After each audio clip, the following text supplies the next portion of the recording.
Is the United States supporting al-Qaeda in Syria? The answer is yes. Fact number one. There is no question that al-Qaeda fighters are part of the opposition forces attempting to overthrow Syria's government. Fact number two. The creation of al-Qaeda wasn't Islamic fundamentalism. It was the CIA. The Mujahideen was created by the CIA to cause problems for the Soviets. And you might say that's crazy talk, right?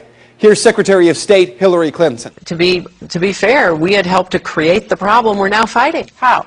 Because when the Soviet Union invaded Afghanistan, we had this brilliant idea that we were going to come to Pakistan and create a force of Mujahideen, equip them with Stinger missiles and everything else to go after the Soviets inside Afghanistan.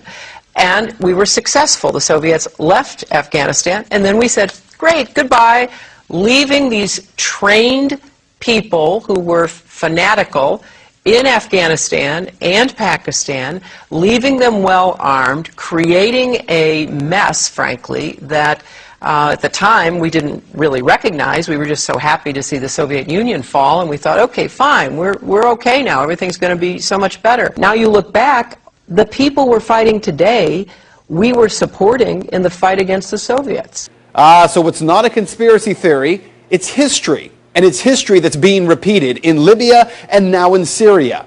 But there is a bigger problem here, one that every American should be questioning. We're fighting al-Qaeda in Afghanistan, but we're also bombing al-Qaeda targets in Pakistan and in Yemen. And as we do that, something occurs known as collateral damage. Hundreds of civilians in Yemen have been killed in just the first half of 2012 by U.S. airstrikes aimed at al-Qaeda fighters. We also have a history of kind of moving in and out of Pakistan. I mean, let's remember here, the people we are fighting today, we funded 20 years ago. And we did it because we were locked in this struggle with the Soviet Union.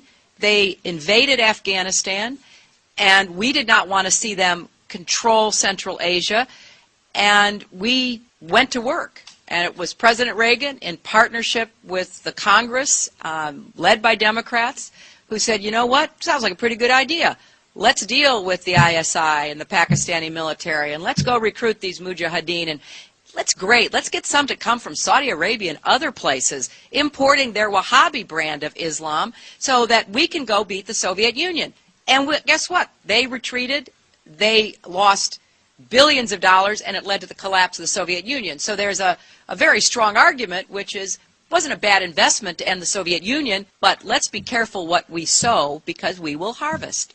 And we now are making up for a lot of lost time. So what you need to know tonight is heavy.